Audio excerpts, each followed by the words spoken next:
I'm Ben Weingarten. I'm Emily Jashinsky. I'm Josh Hammer. And I'm Rachel Bovard. And this is NatCon Squad, where common good and common sense meet. NatCon Squad is produced by the Edmund Burke Foundation, the home for national conservatism. Subscribe now on iTunes, Stitcher, Spotify, YouTube, or wherever you get your podcasts. Today, we'll be addressing the following topics: the Facebook Oversight Board's deplatforming of former President Trump, why anti-racism is racist on its own terms, the accelerating war on merit, and Disney's wokeism exposed. So with that, let's kick it over to Rachel Bovard to talk about Facebook's Orwellian, an overused term, but an accurate one here, use of its oversight board to deplatform the former president. Well, as I often say, it's another day that ends in a Y. So there's a tyrannical big tech story to discuss.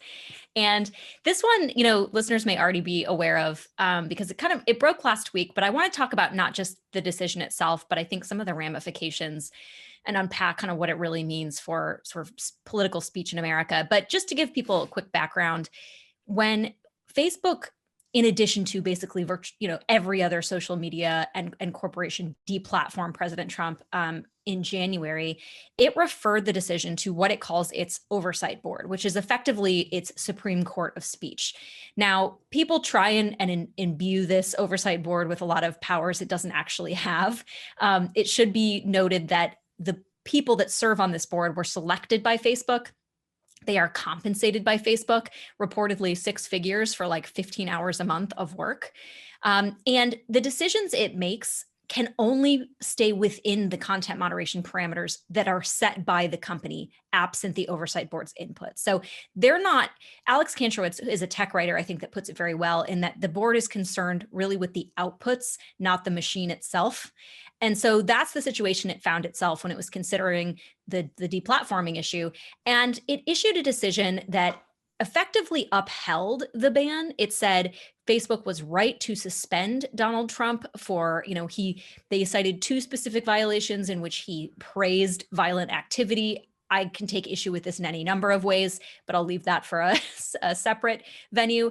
But what they also said was the indefinite nature of the suspension was vague and arbitrary and standardless. So they were basically saying, look, it's fine if someone violates your terms, but the way you handle this with everyone else is you say, you give them a 30-day suspension, you say, don't violate the rules, and you let them back on. They treated Trump differently in this respect. So they kicked it back to Facebook, essentially, which kind of wasn't the point of the board, right? Facebook was trying to use this board, I think, as a distraction, for how they make their content moderation policies. They were like, look, these very smart people have made the choice for us. It's not us, even though it actually is. And the board was basically like, yeah, we're not playing that game. So they directed Facebook to reconsider this decision within 6 months. So it remains to be seen if Trump will be at any point let back in on the platform. The other thing I should say about the board, the makeup of the board, which I think is important to consider here, is that it is 75% made up of un-Americans, basically people who are not Americans. And why this is important, I think, is because this board is sort of providing, again, this veneer of objectivity and expertise from people who weren't really raised in, or effectively were not raised in our American speech tradition, right? There's no country that really has a robust equivalent of the First Amendment. And so naturally, I think these other countries would be more comfortable with shutting down speech of elected leaders. And you see this actually reflected in the board's opinion, because the board's opinion notes, that political speech, it happens on these platforms, but doesn't distinguish it from other forms of speech. It basically is like, yeah, political speech and people with big followers, they do have an outsized ability to cause what the board called, quote, imminent harm. And therefore special treatment should be given, to these platforms. And so really what the board is saying is whenever in any country, right, when the Facebook Oversight Board or Facebook itself determines that the political situation is just getting too hot, then, Facebook is going to weigh in and decide what political speech is going to be allowed in that country. It is effectively allowed to deplatform political leaders, democratically elected or otherwise, and remove their ability to speak.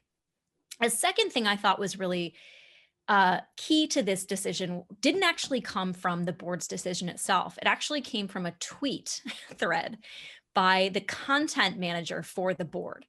And this guy put out a tweet thread, which included a tweet that said, the First Amendment doesn't really apply to Facebook because obviously Facebook is a private company, but really Facebook is a global company. So US laws are not sufficient for us. Now, technically, what he's saying is all accurate, right? The First Amendment doesn't apply to private companies, and Facebook is a global company. But what it was so tone deaf, and I think really demonstrated how Facebook views itself, which is, over and above elected governments, but also treating the First Amendment like it is akin to a burdensome local ordinance and not sort of the very vestige of American values that you would think a company that flourishes in America because of our innovative minds, because of our economic freedom, and because, of our regulatory structure, which is very kind to these companies. They're like, no, US laws are just burdensome. We, Facebook, are a citizen of the world, and therefore, we should be treated as such. So I think it was really illustrative of how these companies view themselves, which is effectively as an oligarchy, right? Over and above the speech of elected leaders, and really sort of view themselves as the arbiter of what constitutes appropriate political speech. And this really will have an outsized impact, I think, on the nature of our elections going forward, because it was interesting. I wrote a piece in USA Today right before the Boris decision came out, and got a response in a post published by Robbie Suave at Reason magazine, where he said, people like me were having a complete meltdown and we all needed a reality check because, as we all know, Facebook is merely a site for sharing pictures. And the only thing Facebook can do is stop you from posting on Facebook. Now, I think this is an extremely narrow and frankly, completely naive view about what Facebook is.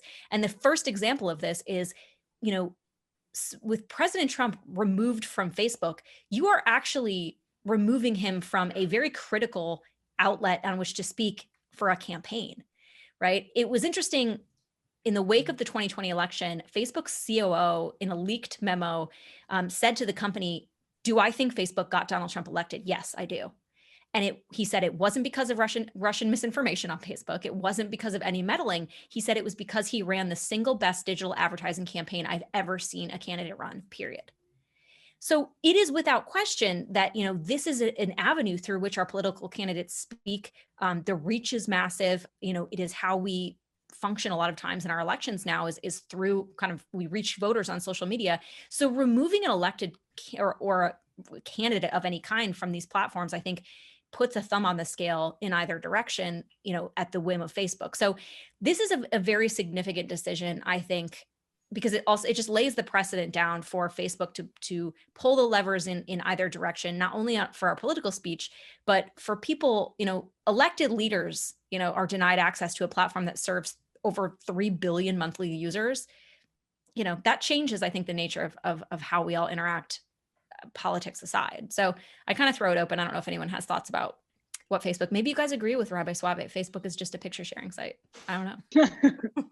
Well, I'll just quickly add that I think this is, again, we come back to this time and time again, but this is just very indicative of the fact that we don't really have legal precedents historically for platforms like Facebook and platforms like Twitter. We don't really have the legal language to speak about them. We don't really have the constitutional language to speak about them. We've talked about the potential of using common carrier legal structure, as Clarence Thomas has suggested. I like that idea, but again, this sort of defies historically the notion of what communication has always been, and that's a technological problem. It's a technological opportunities in some ways that we have to deal with, and so it's coming at a bad time when our corporations are also increasingly pressured to monitor the speech for a million different reasons that we've talked about, also time and time and again, that they now operate on a binary that you're either progressive or you're full bigot.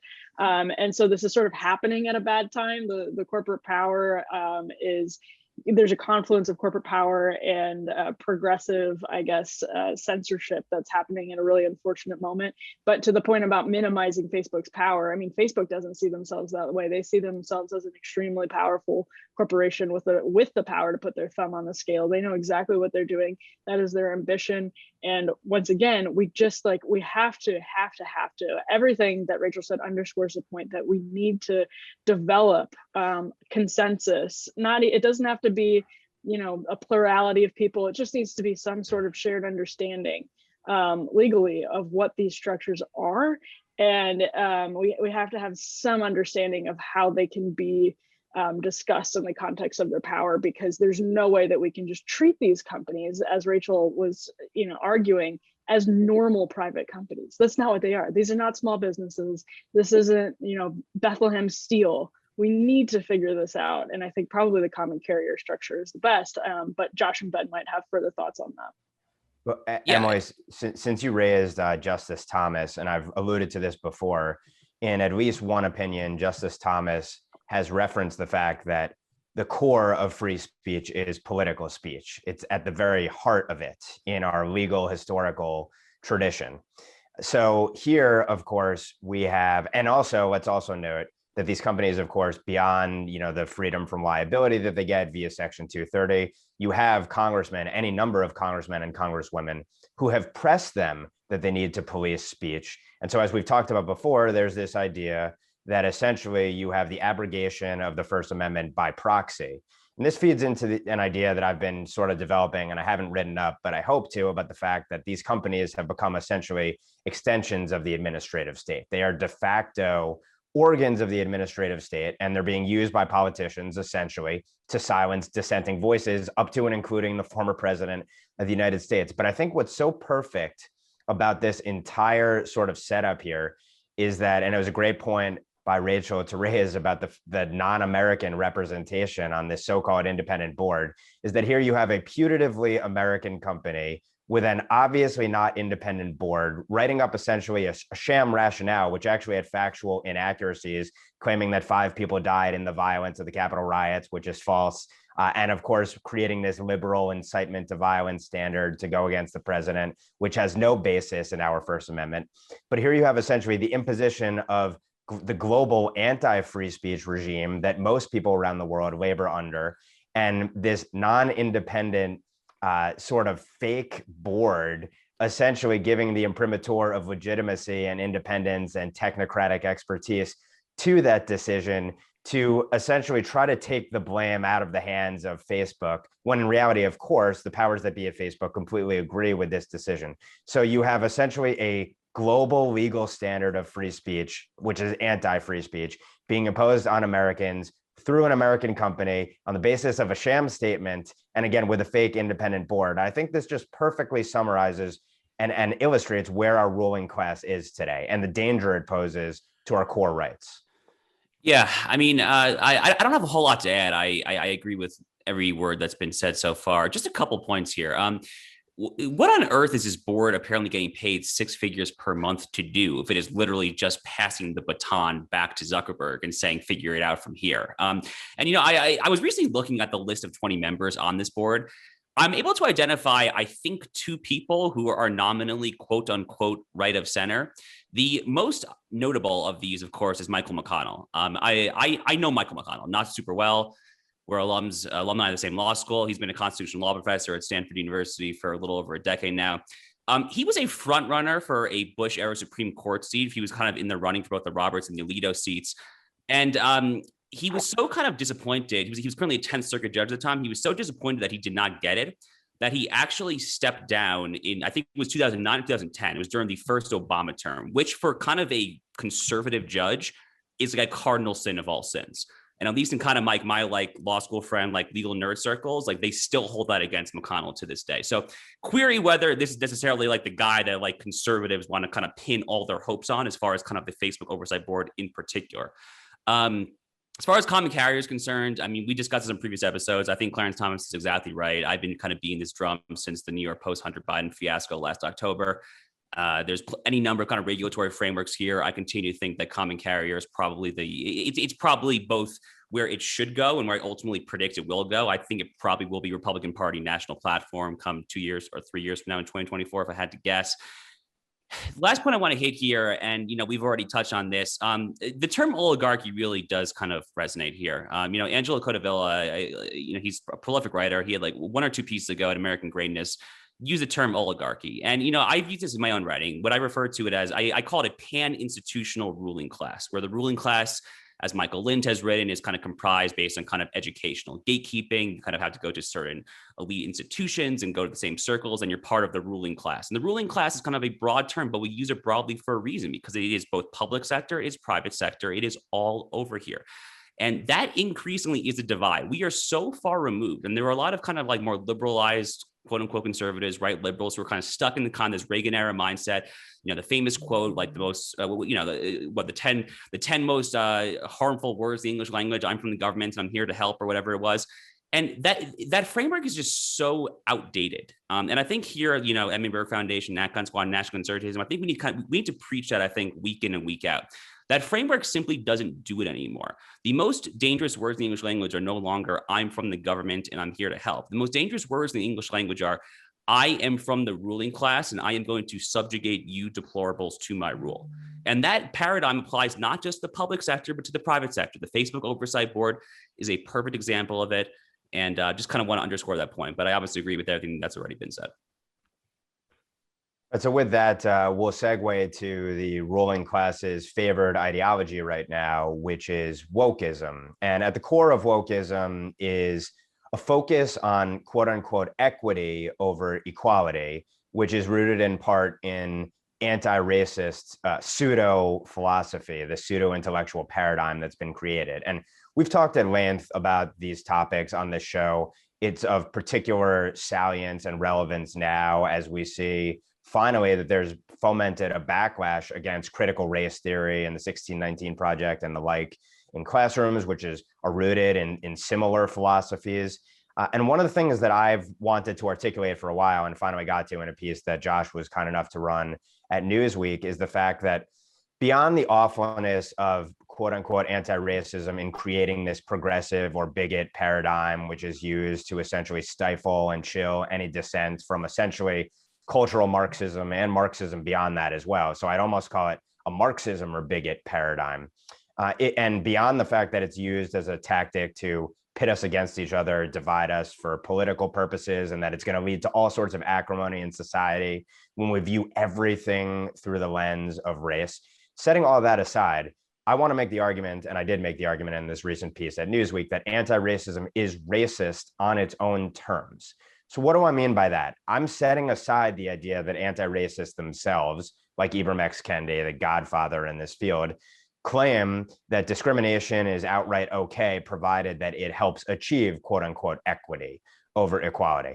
How do anti-racists define equity and why is it so critical to all this? Well, anti-racists define equity, as we all know, as essentially outcomes in society perfectly reflecting the proportions of different groups in societies in every single aspect of life. So consequently, discrimination is okay to the extent to which it's helping us get closer to achieving equity. And every idea and every person is judged as racist or anti-racist as to whether they get on board with the so-called pro-equity agenda. I argue in this article that anti-racism is racist on its own terms because the policies that the anti-racist support do not contribute to equity. In fact, they create vastly greater inequities in society. And I point to a couple areas, policy areas that the so-called anti-racists focus on that underscore this point. So for one thing, defunding, if not abolishing police, obviously disproportionately hurts those who live in the highest crime areas, which oftentimes tend to be largely minority inner city areas. So consequently, you're seeing an increase in the inequity between those areas and more affluent areas across the country, lower crime areas across the country. And we've seen an explosion in crime over the last year, as I talk about in my piece. And it's based in part, at least there's a very good argument to be made, in not just anti-cop rhetoric, but also the associated policies as well. Open borders policies, and many of the anti-racists glom onto this view that just like we need to defund or abolish the police, we also have to abolish ICE. Well, of course, open borders policies have been shown by any number of social scientists to lead to, of course, increased crime in those areas where there are substantial illegal alien populations, but also a driving down in the wages for lower skilled workers, so a large proportion of which tend to be minorities. So they lose in terms of crime again, and then they also lose in terms of wages. And then I also focused on the fact that Ibram X. Kendi himself says that to be an anti-racist, you have to be an anti-capitalist. And we can go through the myriad ways that being anti-capitalist leads to far worse outcomes for people than capitalism, which punishes discrimination. Socialist governments, of course, also often being among the most bigoted in the world. Lastly, I talk about education, where you see the American Federation for Teachers, for example, the arguably, I believe, the biggest teachers union by any number of measures, coming out against school openings, of course, and influencing CDC policy on that, which of course disproportionately hurts lower income families and often families in worse school district areas, high crime areas, and the like. But then also, of course, opposing school choice and all manner of avenues to help kids get the best education they possibly can, regardless of where they come from. Put all this together and you look at cities across this country writ large that have been ruled by progressives for the better part of the last 60 years, and you see pervasive inequity from the very progressive policies that the anti-racists want to foist on this country. So consequently, I think that we should be making the argument at every single turn that when you hear someone advocate for equity, they're not only advocating for discrimination against the right people and on behalf of the right people, but they are actually advocating for inequity of outcomes in addition to inequality under the law and in all other aspects. And the last point worth making in this is that, of course, it's the ruling class that is the most wedded to the woke ideology. And this has manifested itself and shown itself in any number of ways. But the ruling class, of course, doesn't have to deal with the disproportionately bad consequences for the ruled. So in that measure as well, inequity continues to grow under the anti-racist paradigm, and it's racist on its own terms. I think this is an important argument that we ought to hammer home. And the term equity ought to be stigmatized in the American public and seen for the ruse that it is, because it actually has nothing to do with equity. It's actually about perpetuating and growing inequity in the country. So that's the argument that I've put forth, and I turn it over to others to the extent you have any critiques or arguments that you'd like to add to it. Yeah, it was really clever column, Ben. I obviously was happy to publish it. I mean, like we criticize critical race theory, woke, anti-racism all the time on our own terrain, you know, as a matter of kind of first principles. You know, I feel like I've written any number of times, you know, kind of intersectionality versus the American Project, 1776 versus 1619. I mean, that's very easy to do. It's a more nuanced and I think probably more effective take to kind of criticize them on their own terms. The only thing that I'll add is the notion that leftism, leftist policies, leftist theory, just in general, the notion that all this is kind of self-defeating on its own terms is not a particularly new thing. I think you can go back a very long time, right? I mean, you know, the minimum wage is actually an interesting example. I think a lot of conservatives are starting to kind of rethink the minimum wage a little bit. But if you go back to kind of like the initial kind of rationale that the progressives and kind of the capital P progressive era first kind of devised for the minimum wage, it was kind of an expressly racist policy. It was literally intended to keep Blacks and I guess other minorities out of kind of low wage employment. So obviously there's been any number of things written about, the Great Society, LBJ, the 1960s, and kind of whether or not the welfare state that was kind of augmented and extended that time, exacerbated the state of the two-parent family, especially in Black households. So this is not a new phenomenon, but yeah, no, I mean, I don't have a whole lot more to add. Honestly, I thought it was a great piece, and I hope others continue to make these very similar points. Honestly. I was just going to make a quick point that what's extremely disturbing about this is no other voices are allowed to make this argument, particularly Black voices, particularly voices of people who are from the disenfranchised communities the left purports to care so very much about. There are people who make these arguments brilliantly and speak from their own personal experience and from their own community and from their own backgrounds. I mean, Tim Scott, kind of a corporatist Republican, he couldn't even make this argument without the left calling him an Uncle Tom and other slurs repeatedly after he gave a fairly articulate and eloquent rebuttal to Joe Biden's joint address to Congress. And so it doesn't, this other side of the argument, this is a lot of times on this podcast, we talk about things that are very new. This is old. This has been going on for decades, that anybody who makes eloquent rebuttals to the left's narrative about, which turns out to be actually pretty racist. It's racist, anti-racist narrative. It doesn't matter how beautifully you make that argument. It doesn't matter how good that argument is. It doesn't matter if you went to Harvard. It doesn't matter if you're Thomas Sowell. You don't matter. Your voice means absolutely nothing. They will shut it down. They won't listen to it. They will, on top of all of the silencing, then smear you as racist and smear you as a traitor to your race or a traitor to your community in one way or the other. And that's why we find ourselves here once again after decades of this, because nobody allows those voices to matter in the mainstream conversation. And, you know, a lot of the public listens to those voices and finds them compelling. So I think while they may not affect the elite discourse, they do affect the sort of public discourse, and that's a good thing.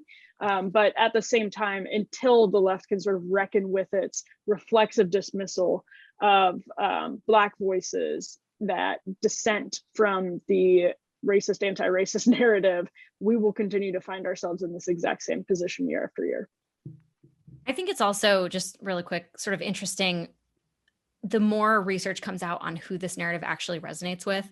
There was a Yale University study, I think, that came out really recently, who tested a lot of Democrat priorities, Green New Deal, Medicare for all these issues in, sort of a equity outcome framing, or a class-based framing, or no framing at all. And it was interesting. It turned out that the class-based framing resonated most with everyone across races, right? This idea that you have to tell people what's in it for them, that's like the most important way to sell a policy. And it was, there's only, I'm just looking at the study now, there was only one group in this survey for whom the race appeal was most effective, and that was with white Democrats. So it's the white Democrats that are kind of most obsessed with this sort of racial equity concept. And they're the ones that are sort of foisting it on the rest of us. And it's shocking to me that they continue to do this, even though, time and time again, you see, to Emily's point, minority voices being like, no, actually, like, we care about jobs, more than we care about these other issues. So John Davidson had a really great write-up in the Federalist of this study that I would recommend to anyone interested. So that's it. Well, this is actually, does anyone have any final thoughts on that topic? Because it's a really good transition into what we wanted to talk about in this third segment, which is the war on merit. And actually, all of these three last segments really blend into each other, and we find that happening week after week. Really, all four of them do. But the war on merit is something Heather Mac Donald highlighted with a hook of a Biden appointee to the Department of Energy, a pretty big position in the Department of Energy, that went to a professor at UC Merced, who doesn't really have a lot of experience in necessary areas or salient areas of expertise. I believe she teaches or studies soil at Merced, and this is an appointment that was couched in the language of diversity. I think she'll be the first Black woman to hold the post. And her own, the department at UC Merced's website talks about studying, I think, soil or whatever the topic area is from the perspective of diversity, which again is sort of similar to what we've talked about when it comes to diverse math and diverse science, and injecting diversity in politics into, and I would say disproportionately into other fields, in a way that pulls attention away from American students actually developing expertise on the merits or studying these things on the merits, and leaves them falling behind other countries. So this is the war on merit illustrated in this particular appointment, as Heather Mac Donald argued, is that we now have somebody in a post who lacks the relevant expertise, because it was more important to the Biden administration to actually, there are two layers here. It's either more important for them to have the public relations aspect of diversity and the political benefits of saying that they prioritized diversity in this role, or they genuinely believe that her diversity will benefit her leadership in this role. And I'm going to guess that it has a lot more to do with the first than the second. I think this is probably more superficial than it is substantive. And that's sad, because I think the left sort of loses its grip on why the superficial stuff in their own argument is supposed to be substantively helpful. And this is a great case study of that.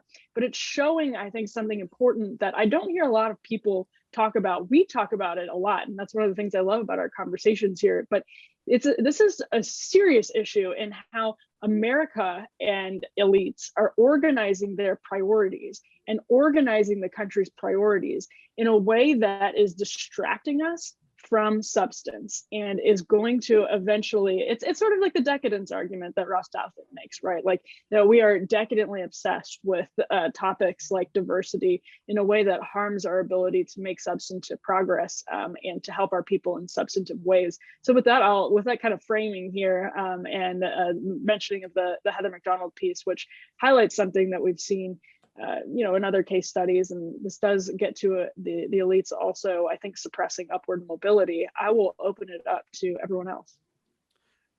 Yeah, I think this segment is a logical follow-up to what we covered last week as far as kind of the Virginia education segment.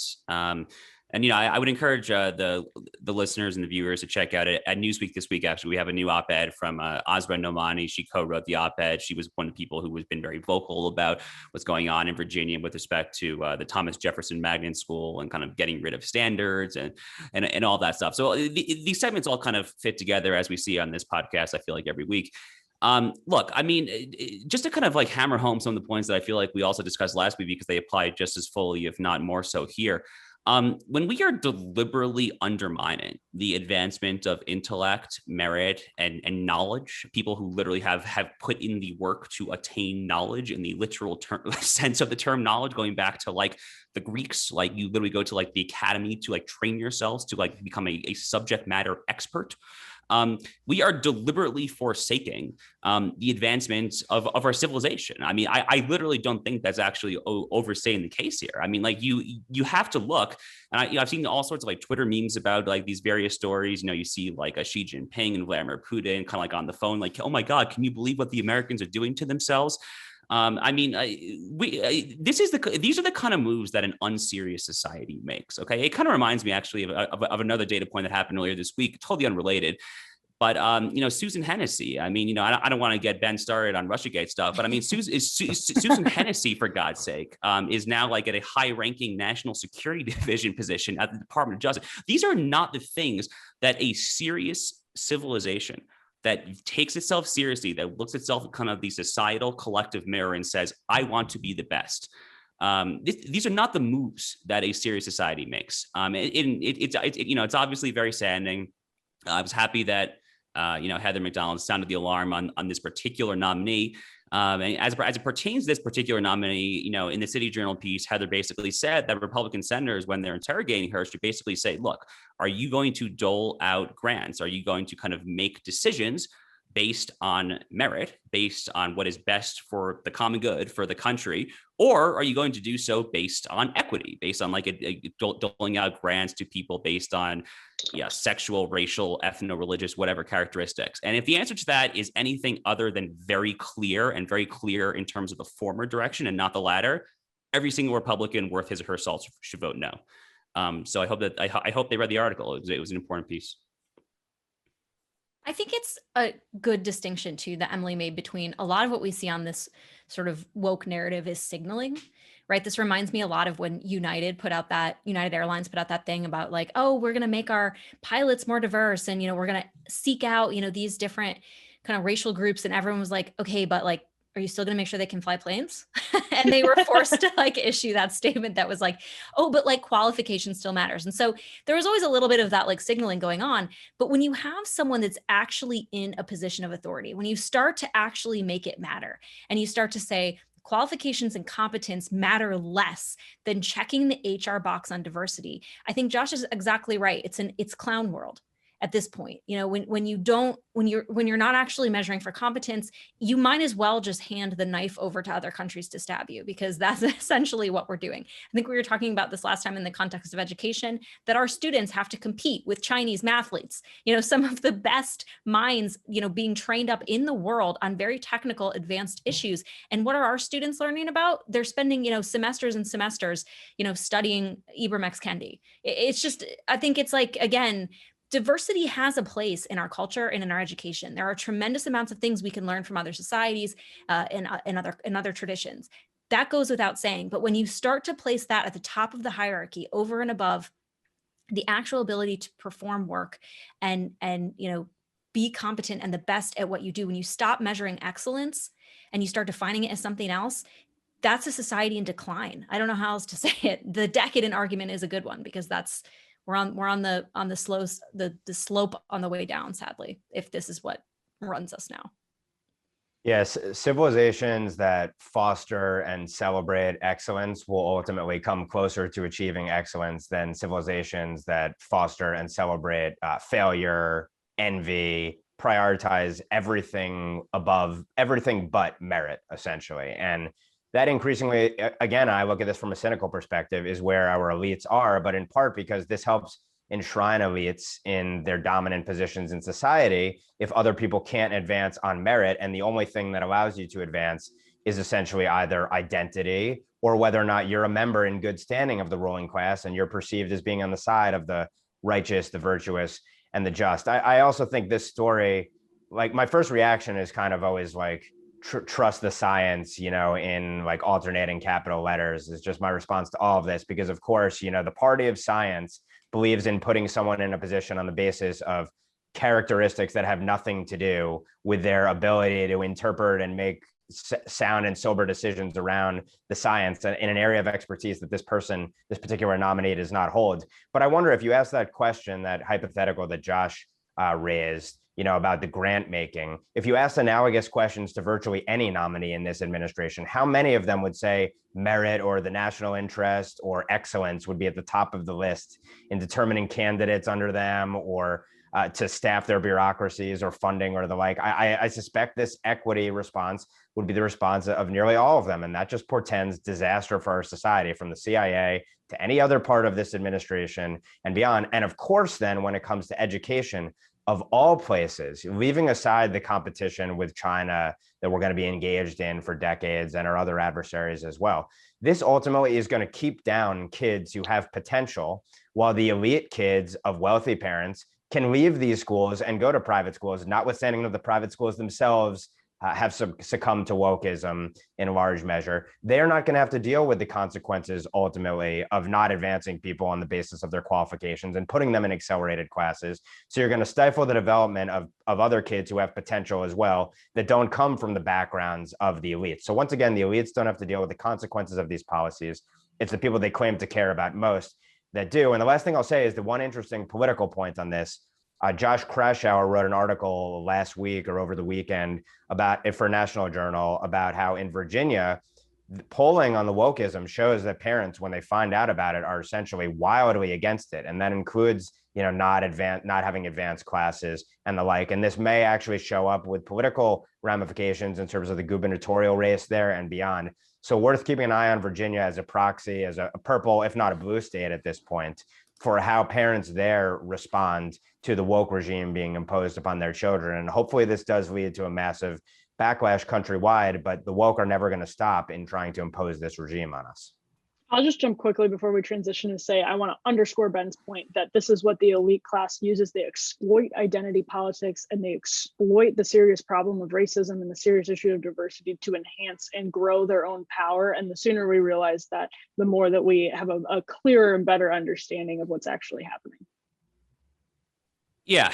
So I have more thoughts on that as well, but I'll save that for final thoughts, just for the sake of time here. So let's move on to kind of the final third of this triumvirate of kind of woke culture warring topics here, which is what is happening at the Walt Disney Corporation. Our friend Chris Rufo, who is now, I guess, full-time at the Manhattan Institute and City Journal. He's really been doing yeoman's work on critical race theory. There's probably no one who's kind of beating this drum harder than Chris is right now.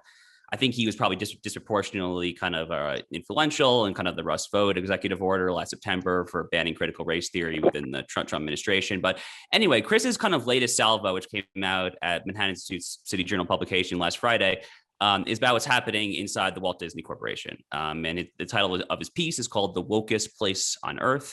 That's obviously a play on the happiest place on earth, which is the moniker that Disney uses to refer to its various amusement parks. I know this all too well. I was actually just at Disney World 2.5 months ago in kind of late February. I just, for the listeners and viewers' own sake, it was not necessarily my personal choice to go patronize a corporation that is helping commit atrocities in Xinjiang, but the girlfriend likes Disney. She wants to go to Disney. She gets to go to Disney. So that happened. But this piece did kind of resonate and kind of hit home then at kind of a visceral level. And I made a very similar point to my friend Jesse Kelly's kind of the first internet TV show earlier this week, because the point here is that we're talking about Disney. We're talking about Fantasia, Cinderella, Dumbo, Mickey Mouse, Goofy. The Walt Disney Corporation, in theory, is a company as American as apple pie. It is as American as apple pie in baseball.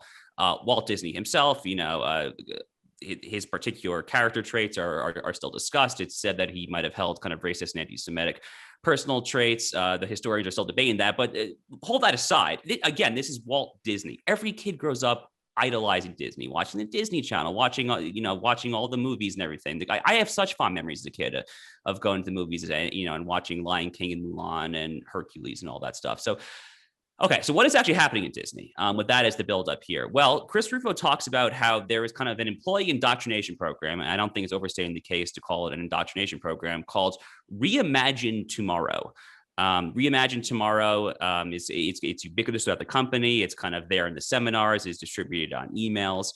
And I'm just going to read one paragraph of Chris's piece to kind of hammer home the thrust of this. Quote, "The core of Disney's racial program is a series of training modules on anti-racism. In one called Allyship for Race Consciousness, the company tells employees that they must, quote, take ownership of educating themselves about structural anti-Black racism, and that they should, quote, not rely on their Black colleagues to educate them because it is, quote, emotionally taxing. The United States, the document claims, has a, quote, long history of systemic racism and transphobia, and white employees in particular must, quote, work through feelings of guilt, shame, and defensiveness to understand what is beneath them and what needs to be healed.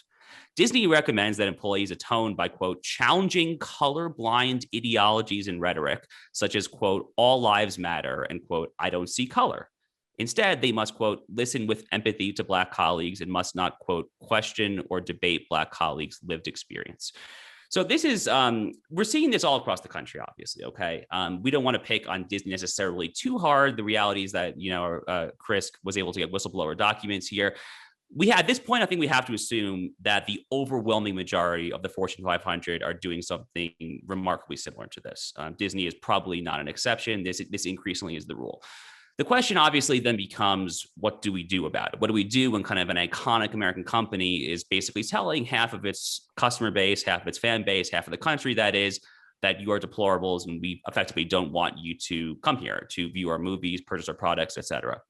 We've discussed a lot of this on previous podcasts. No need to kind of relitigate or reiterate all that here. One thing that I will mention here, as a kind of token lawyer on the panel, I do think litigation has to increasingly be a part of this here. There probably are I'm not trained in labor law. There probably are some clever labor and employment law litigation paths here, as far as kind of just the relevant statutes on the books, as far as kind of mistreating employees or subjecting them to indoctrination against their will.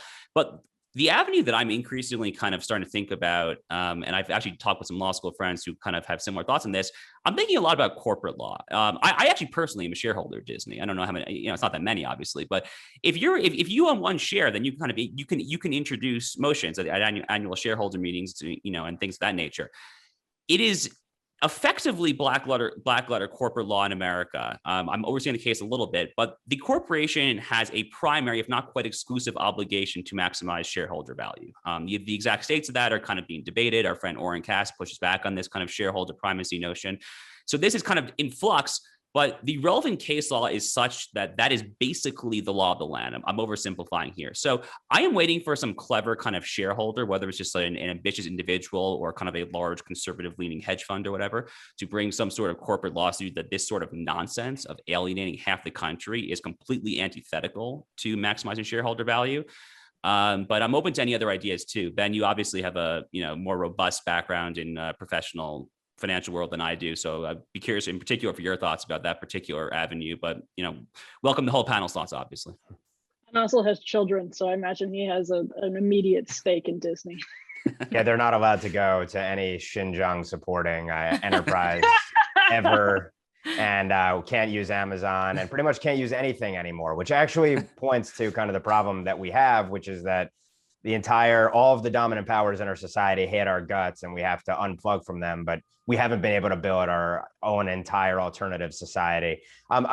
My one observation that I'll make before I talk about my bankruptcy and restructuring background and whether that has any bearing on this, and probably not when it comes to Disney, at least in the immediate term, is this is another data point that I would point to of, once again, a company that is in bed with the Chinese Communist Party, acting like the Chinese Communist Party in imposing the woke party line upon its employees. And this is part of the rolling anti-cultural revolution that we're seeing in our society. And now we have essentially like our own CCP cells within our companies. And it just comes under the banner of diversity, equity, and inclusion in a lot of places. And it's a very scary thing that it is not just an issue of virtue or justice. It is a political ideology, and it seeks an overthrow of our regime. And while they're true believers, or useful idiots or dupes, rather, who probably don't think about it in those terms, that's the reality of it for the people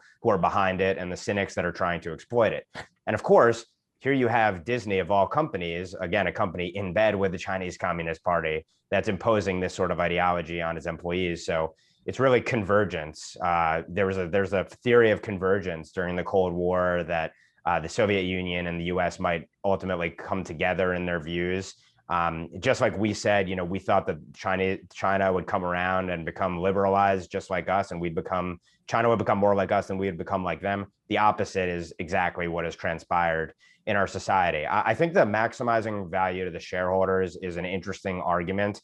If you did have some activist hedge funds in there, certainly perhaps they could bring litigation.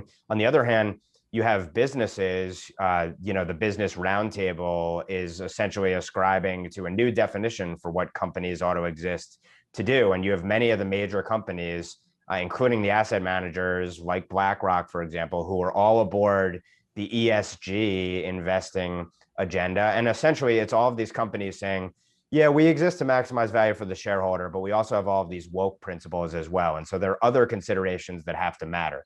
And we'll see ultimately if they end up trying to change the laws actually preemptively in terms of what a business exists to do to stave off exactly the kind of argument that you're making, Josh. But that said, yeah, absolutely. I mean, beyond the fact that it would be great if half the country really did actually go out, or 10% of the country really did and go out and boycott these entities, just like the left does, and we apply the same sort of pressure that the left does, so that companies have to back down, we ought to pursue every possible avenue. And I know there are state laws on the books as well that do make discriminating on the basis of political ideology against the law. And so that ought to be pursued on a case-by-case, state-by-state basis as well. Plus, of course, removing any and all corporatism that goes to any company that essentially advocates for and imposes on its employees an anti-American ideology. Why would our state essentially subsidize an ideology that is against the very state itself? Sadly, that's where we are in America today, but we ought to pursue every possible avenue to overturn that sort of policy. I do think that a litigation strategy is kind of one of the only things that we can really, I think, pursue at this point, absent sort of corporate, the removal of stakeholder value, which I think is what the Business Roundtable has moved shareholder value to now stakeholder value, which is this idea, that various groups, have a say in how these companies are run. But I think, Chris Rufo has done yeoman's work here. And I think it's interesting. Disney's response to him has been to he's defaming us. And I'm like, he's literally posting pictures of what you're training your employees. Like, I don't know what else you can say, except he just outed you and now you're mad about it. But, and I think Rufo is also working with a group of attorneys that is trying to bring cases like this under state law, which I think is good, because so much of what we see constantly is that, the left uses all the various avenues, not just government, but, private sector avenues to sort of enforce an ideological agenda. And the right is always like, oh, I can't do anything, right? I have no agency here because there's nothing available to me. So I think pushing back is the only way in which, this is really going to be stopped. And I think that's true at the corporate level as well, because again, this takes courage. I don't want to underestimate what's required of people to step up, even in the corporate boardroom, and be like, this is racist, right? Like the amount of personal destruction, right, that the left will bring down on you is nothing to be laughed at. It is serious, and it is to the point where in society there is nothing worse than being called a racist at this point. It's worse than being called a murderer. So, I do think that the stakes of this are extremely high, because again, these are cultural influencers. Disney is a company that does a lot of things, but it influences our children. And so how they're teaching and treating their employees is how they're going to do the same to our kids. And so that's I think something the right needs to be concerned about. And thank goodness for Chris Rufo being courageous on this point.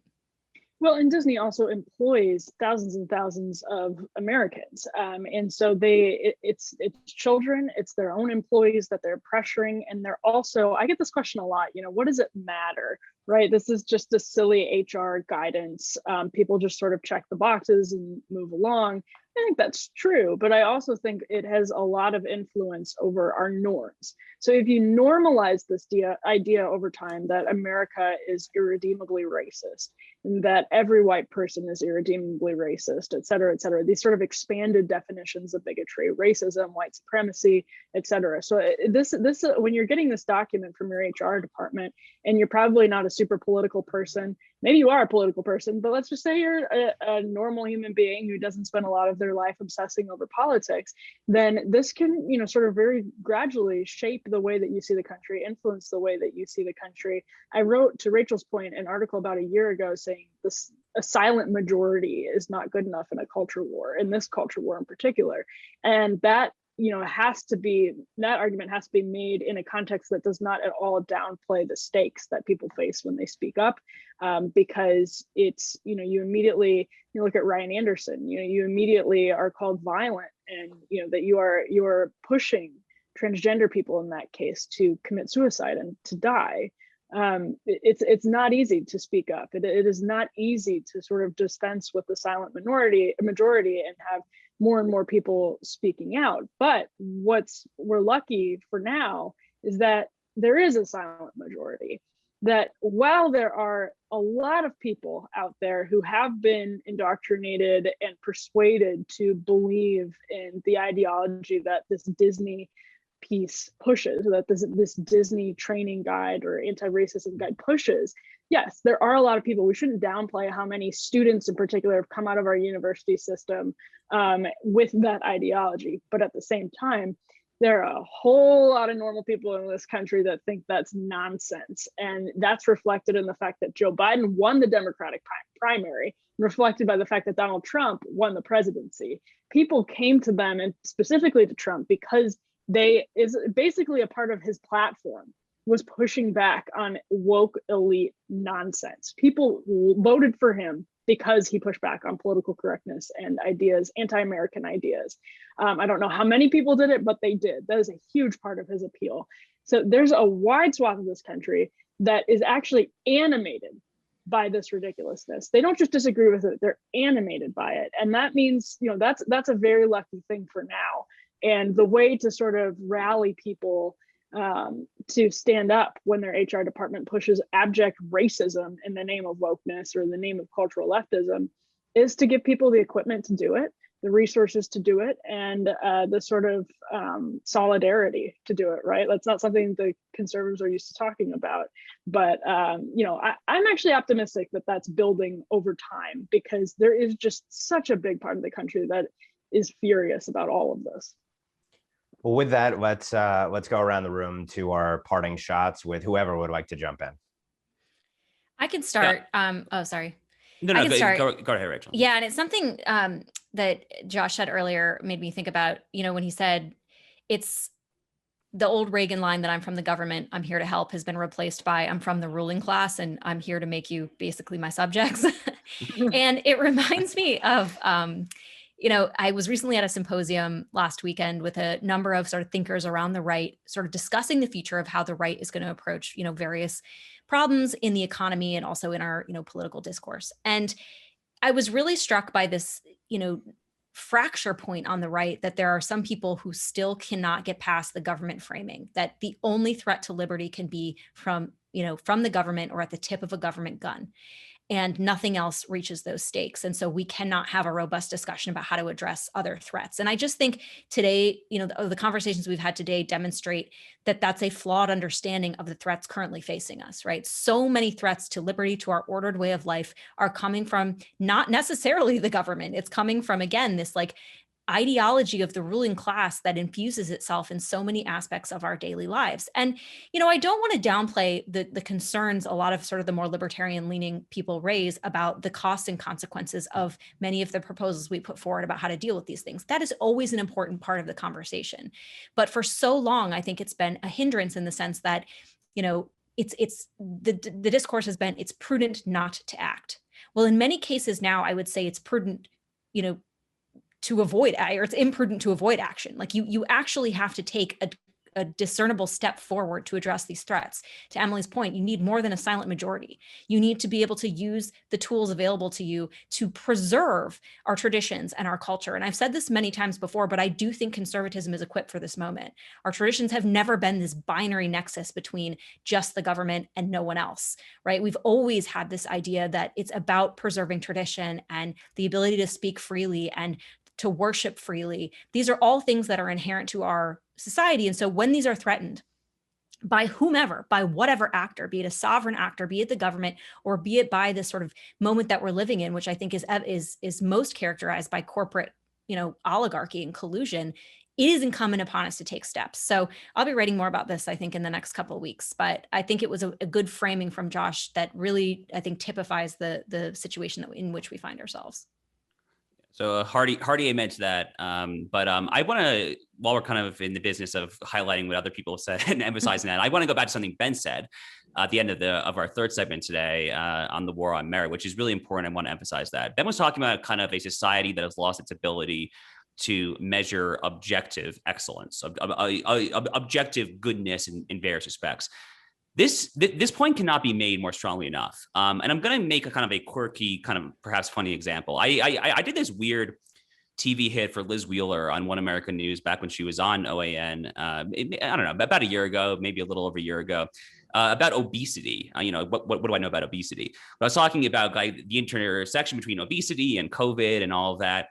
And I made a point on that I thought was like fairly non-controversial, that a lot of people nonetheless push back to, which is, there is such thing going back thousands and thousands of years to the Bible, going back to the Bible, to the Greeks, Romans. There is such a thing as objective beauty. I mean, to this day, we live in a very PC world. We literally have beauty pageants to try and measure what is the closest thing to, or at least in theory, to like objective beauty. But we as a society have historically felt comfortable measuring objectivity in any number of respects. Okay, what is the Nobel Prize for economics, for chemistry, whatever? What is the Nobel Prize if not an attempt to try to discern what is objective excellence in the pursuit of a particular field?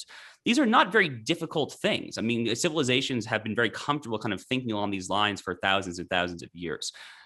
So it just cannot emphasize more strongly enough how insidious it is when we take away from ourselves the ability to measure objective excellence, whether it is in knowledge, whether it is in athletics. That's the Olympics every 4 years, obviously. Humans strive to, by our very nature, to attain excellence. And Michael Anton talks about kind of radical egalitarianism and how that is totally removed from the equality principle of the Declaration of Independence. He cannot be more right about that. That is, of course, emphatically correct.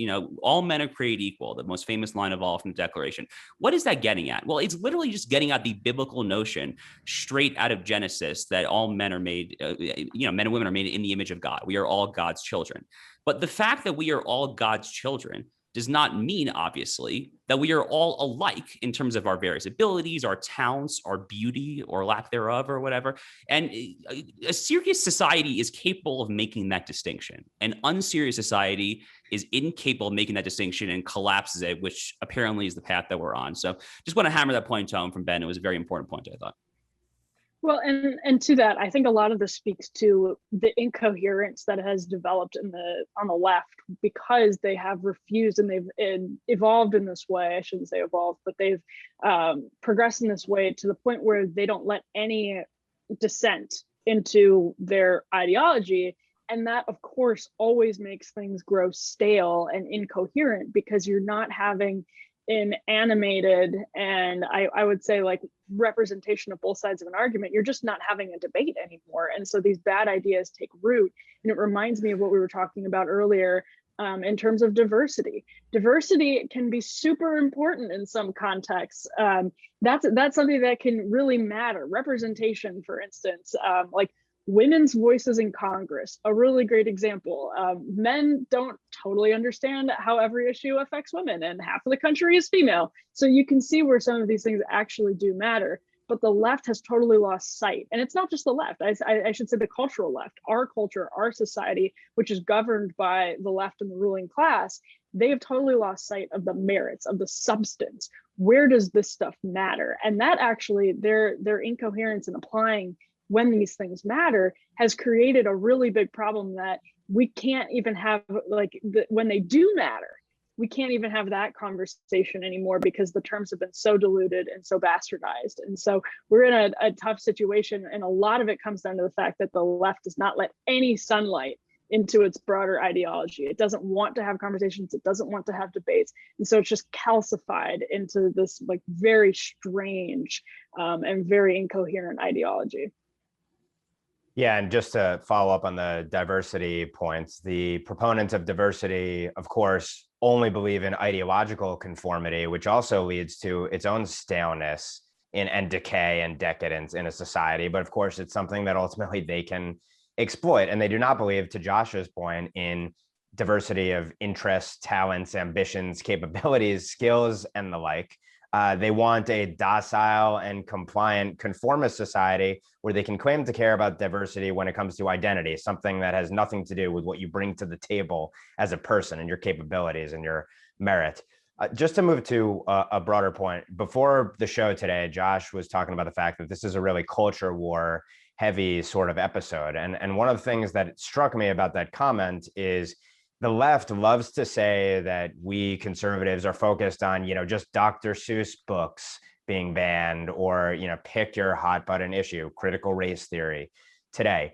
In reality, of course, they're deflecting from the fact that the left is engaged in a perpetual culture war. It's not conservatives engaged in a culture war. It's a left which says, per this anti-racist / racist binary, that you are either an active proponent of their racialist progressivism or you are a racist. Even if you agree with them, but you don't actually overtly advocate for it and serve as an activist for it, you're part of the problem and you're being racist and bigoted. And that's where the libertarian argument, to the extent the libertarian argument, and I don't want to misstate it, is sort of just neutrality and let's just preserve neutrality. In the face of totalitarianism, that doesn't work. There needs to be a robust defense and an offense as well of the values and principles that we hold dear. And what you see is, in effect, a totalitarian onslaught in that it's every single aspect of our society of this really alien, anti-American, anti-Western ideology. And I'm sure some people will say, well, look,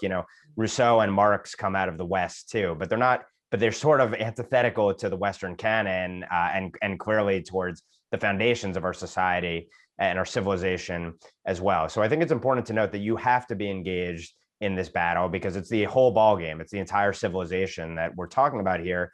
And hopefully there are more courageous people that stand up as the pendulum swings too far from the left. But the Overton window continues to shift. And it's our job to shift the Overton window back in the other direction to create a safe space, to use the woke parlance today, for ideas that really matter to defend this country, this civilization, and make this a great place to continue to raise our kids, because there really is no place to go after the United States. So with that, I'll get off my soapbox and I'll say on behalf of Josh, Emily, and Rachel, thanks so much for tuning in.